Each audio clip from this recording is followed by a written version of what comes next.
Avanzando hacia la madurez espiritual, un estudio bíblico que te ayudará a comprender y disfrutar tu verdadera identidad en Cristo Jesús.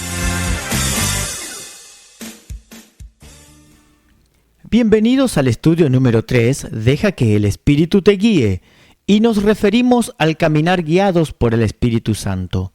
Estudiaremos la verdadera naturaleza bíblica de la relación entre la carne y el Espíritu para descubrir la importancia del caminar en el Espíritu para madurar y ser libre espiritualmente. En esta primera parte veremos definiciones de expresiones bíblicas y los tipos de personas que la Biblia describe en cuanto al caminar en el Espíritu. En la parte B, consideraremos lo que no es el caminar guiado por el Espíritu y los parámetros de la vida de un creyente espiritual. Comencemos viendo el pasaje bíblico de Romanos capítulo 7 del 15 al 25. Porque lo que hago no lo entiendo, pues no hago lo que quiero sino lo que aborrezco, eso hago. Y si lo que no quiero, esto hago, apruebo que la ley es buena. De manera que ya no soy yo quien hace aquello, sino el pecado que mora en mí. Y yo sé que en mí, esto es, en mi carne, no mora el bien, porque el querer el bien está en mí, pero no el hacerlo. Porque no hago el bien que quiero, sino el mal que no quiero, eso hago. Y si hago lo que no quiero, ya no lo hago yo, sino el pecado que mora en mí. Así que, queriendo yo hacer el bien, hallo esta ley, que el mal está en mí. Porque según el hombre interior me deleito en la ley de Dios, pero veo otra ley en mis miembros que se rebela contra la ley de mi mente y que me lleva cautivo a la ley del pecado que está en mis miembros. Miserable de mí, ¿quién me librará de este cuerpo de muerte? Gracias doy a Dios por Jesucristo, Señor nuestro. Así que yo mismo con la mente sirvo a la ley de Dios, más con la carne a la ley del pecado.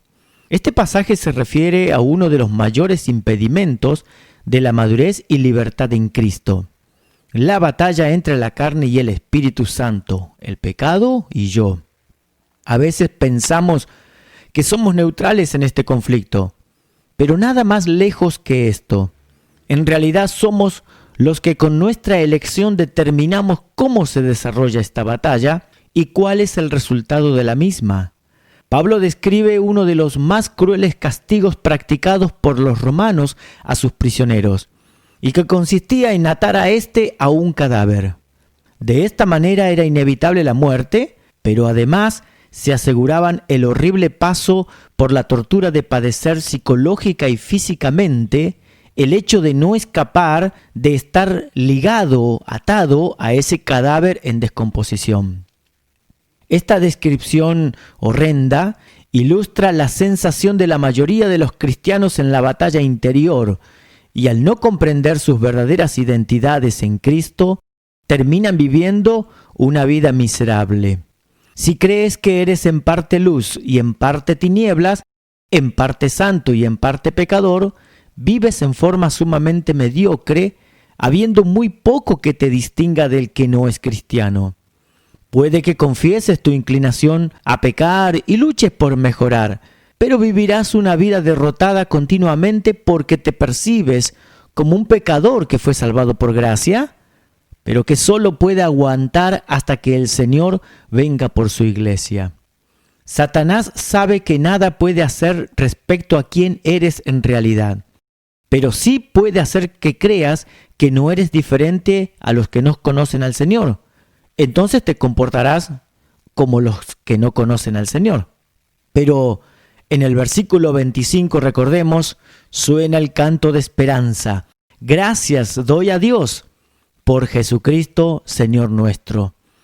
Veamos ahora algunas definiciones de términos y expresiones que históricamente usamos en la comunidad cristiana y que debemos entender claramente para aprender cómo caminar en el Espíritu. Por esta razón, por la necesidad de explicar estos términos tan comúnmente utilizados, pero a veces poco comprendidos, es que he preferido utilizar casi en la totalidad de los textos bíblicos la versión Reina Valera versión del 60. ¿Qué hay en una palabra? Justificación. Es la obra de redención que realiza Dios al cambiar pecadores en santos en el momento en que somos salvos. Redención es el rescate de algo o alguien mediante un pago. Podemos decir entonces, junto con Pablo, gracias sean dadas a Dios por Jesucristo, Señor nuestro.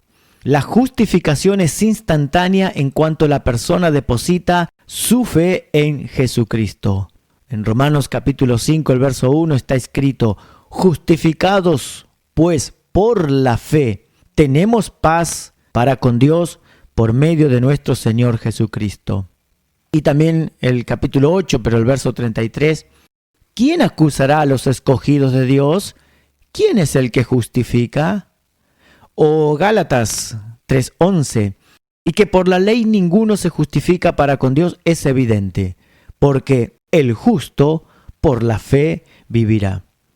Estos son algunos de los tantos pasajes que conforman la base de la doctrina de la justificación por fe. Otra palabra importante a comprender es santificación.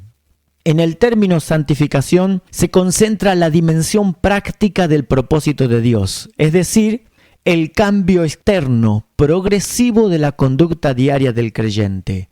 Veámoslo en la carta a los Tesalonicenses, en el capítulo 4, verso 3, y también en el capítulo 5, el verso 23. Pues la voluntad de Dios es vuestra santificación, que os apartéis de fornicación. Y el mismo Dios de paz os santifique por completo, y todo vuestro ser, espíritu, alma y cuerpo, sea guardado irreprensible para la venida de nuestro Señor Jesucristo. La santificación continúa durante toda la vida y alcanza todas las áreas. Una obra progresiva de la santificación es plenamente efectiva cuando la persona toma conciencia de su radical transformación interior y se la apropia por fe. Naturaleza. La esencia del ser humano, sea muerto en pecado o vivo en Cristo, esté gobernado por el reino de las tinieblas o por el reino de Dios. Debido a que existen dos posibles estados en la relación con Dios, existen dos tipos de naturaleza: la naturaleza vieja y la naturaleza nueva. La naturaleza vieja es la esencia del ser humano antes del nuevo nacimiento. Conforme a Efesios capítulo 5, el verso 8, nuestra naturaleza antes de la salvación era tinieblas. La primera parte de ese verso dice: porque en otro tiempo erais tinieblas. No es que anduviéramos en tinieblas, sino que éramos por naturaleza tinieblas. La naturaleza nueva, en cambio, lo vemos en la continuidad de ese versículo cuando dice: mas ahora sois luz en el Señor, andad como hijos de luz. Debido a nuestra unión con Dios en Cristo, ahora participamos de la naturaleza divina, y Dios, por naturaleza, es luz. Hemos sido cambiados de tinieblas a luz. El cambio no se produce mejorando la naturaleza vieja, sino que somos enseñados a vivir en armonía con la naturaleza nueva que tenemos en Cristo. Otra expresión interesante de comprender es el yo viejo. Es la persona no salva, dominada por la naturaleza pecadora. El yo viejo es crucificado con Cristo y muere cuando la persona acepta a Cristo, como está escrito en Romanos 6:6. Sabiendo esto, que nuestro viejo hombre fue crucificado juntamente con él, para que el cuerpo del pecado sea destruido, a fin de que no sirvamos más al pecado. Y Colosenses 3:3, porque habéis muerto, y vuestra vida está escondida con Cristo en Dios. El yo viejo, o en términos de la versión Reina Valera revisada del 60, es el viejo hombre, es quien eres o eras en Adán. El yo nuevo, también denominado nuevo hombre o nueva criatura, es el creyente influido por la nueva naturaleza en Cristo. El nuevo yo surge a la vida en la resurrección de Cristo y se vuelve parte de la experiencia del creyente al ser salvado. La muerte del viejo hombre y la resurrección del nuevo es parte del simbolismo del bautismo por inmersión. La carne. En el Nuevo Testamento, dependiendo del contexto, carne adopta varios significados. En sentido literal, se refiere, obvio, a un trozo de carne como alimento o al cuerpo físico de un animal o de un ser humano. Carne también, en otros pasajes, significa toda la humanidad. Pero en los pasajes donde se trata la conducta de las personas, y que es la definición que nos interesa en este estudio, carne es la tendencia presente dentro de cada uno a funcionar en forma independiente de Dios y centrar los intereses en sí mismos. Por ejemplo, consideremos Romanos capítulo 8, los versos 7 y 8. Por cuanto los designios de la carne son enemistad contra Dios, porque no se sujetan a la ley de Dios, ni tampoco pueden. Y los que viven según la carne no pueden agradar a Dios. La carne es como un gran archivo digital que almacena a lo largo de nuestra vida los esquemas de razonamiento mediante los cuales intentamos satisfacer nuestras necesidades básicas de aceptación, seguridad e importancia, sin contar con la provisión de Dios en Cristo. La carne se especializa en desarrollar los mecanismos de defensa ante las situaciones de dolor, temor, angustia y rechazo. Los patrones de conducta conocidos como vicios son cuidadosamente almacenados como programas y ejecutados a la perfección en nuestra vida cuando somos gobernados por la carne. La carne permanece en los creyentes y por eso la madurez espiritual significa crecer en la capacidad de volver inoperantes esas viejas acciones, reacciones, respuestas emocionales, pautas de pensamiento, recuerdos y hábitos que se oponen a la guía del Espíritu Santo. Esta instrucción es categórica en el capítulo 8 de Romanos, versos 12 y 13. Así que, hermanos, deudores somos, no a la carne, para que vivamos conforme a la carne. Porque si vivís conforme a la carne, moriréis, mas si por el Espíritu hacéis morir las obras de la carne, viviréis. Otra palabra muy importante de comprender es pecado. Detrás de la palabra pecado hay un concepto muy interesante, ya que generalmente la palabra está asociada a algún acto conocido como pecado, pero que en realidad no define lo que es el pecado, sino más bien es un ejemplo de él. La palabra en griego es hamartía, que significa errar al blanco, errar al propósito. El pecado es la actitud de darle la espalda a Dios y atender a nuestra carne decidiendo según nos parece mejor hacerlo. Nuestros débiles intentos de agradar a Dios y hallar su aceptación mediante buenas obras apuntan al blanco, pero lastimosamente erramos una y otra vez. Toda acción encaminada a resolver conflictos personales y espirituales sin tener en cuenta al Señor Jesucristo, su obra y su palabra, son ante Dios un contundente pecado. Son buenas intenciones, pero son un pecado. Pecado no es solo aquello que es socialmente rechazado, sino también toda actitud que tiende a reemplazar a Dios y proveernos la satisfacción de una necesidad en particular. Es tan pecador aquel que para mitigar sus penas se sumerge en una copa de alcohol u otras sustancias, como el que evade la realidad mediante una fantasía, ya sea en juegos, en pornografía o en otros tipos de participaciones, o como el perfeccionista, que espera ser amado por ser el mejor en lo que hace.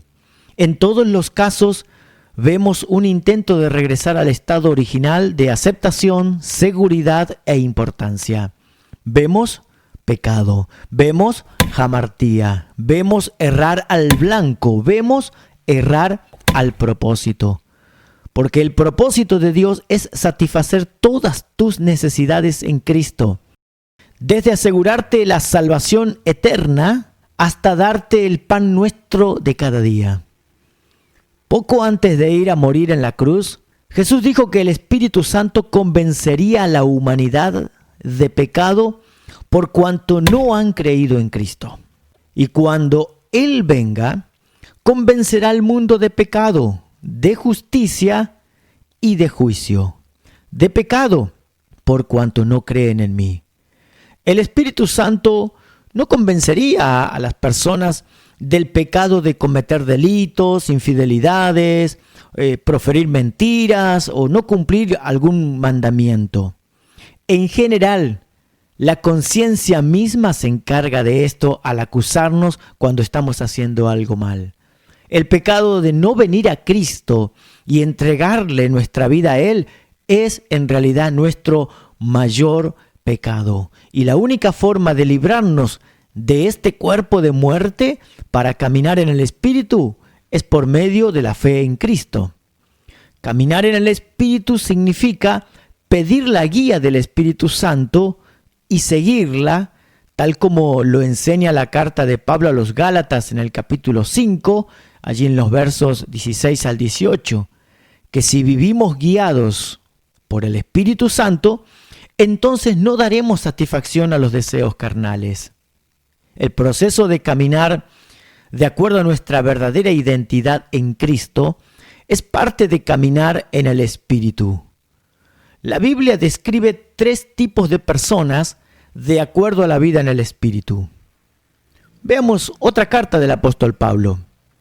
La primera a los Corintios, al final del capítulo 2, en los versos 14 al 16, leemos: Pero el hombre natural, el primer tipo, no percibe las cosas que son del Espíritu de Dios, porque para él son locura y no las puede entender porque se han de discernir espiritualmente.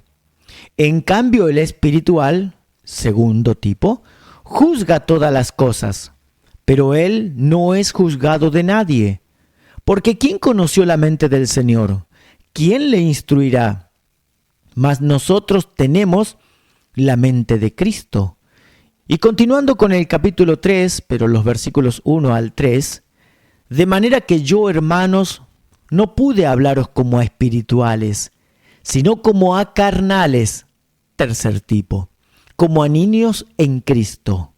Os di a beber leche y no vianda, porque aún no erais capaces, ni sois capaces todavía, porque aún sois carnales, pues habiendo entre vosotros celos, contiendas, disensiones, ¿no sois carnales y andáis como hombres? Vemos entonces que hay 3 tipos de personas cuando nos referimos al caminar guiados por el Espíritu Santo. La persona natural, la que no entiende las cosas que son del Espíritu. La persona espiritual, la que entiende todas las cosas que son del Espíritu. Y la persona carnal o inmadura, que corresponde al cristiano que no es capaz de obedecer a la guía del Espíritu Santo. Veamos primero las características de la persona natural, la que Pablo define como la vida en la carne. Recordemos que usamos este tipo de gráficos, tal como en el estudio anterior, para los fines de un estudio nada más. En la realidad es obvio que la condición y la forma en que los seres humanos estamos y vivimos y funcionamos es mucho más compleja que la representación en un gráfico, pero tiene por objetivo ayudarnos a comprender cómo estamos constituidos y cómo podemos entonces prepararnos para caminar guiados por el Espíritu. Esta persona está físicamente viva, pero espiritualmente muerta, separada de Dios y vive independiente de Dios. La persona natural es incapaz de cumplir el propósito para lo cual fue creada. El pecado es inevitable al faltar la vida de Dios. Vimos que la carne se puede considerar como la independencia aprendida que da oportunidad al pecado. La persona natural está en la carne, es decir, que trata de hallar el sentido y el propósito de vivir en forma independiente de Dios, y por lo tanto, su mente, sus emociones y su voluntad están dirigidas por su carne. Por eso va a luchar con la inferioridad, la inseguridad, la inadecuación, la culpa, la preocupación y las dudas. En el área emocional, es muy frecuente advertir el dominio de las emociones negativas, el rencor, la amargura, la ansiedad, la depresión y un variado etcétera.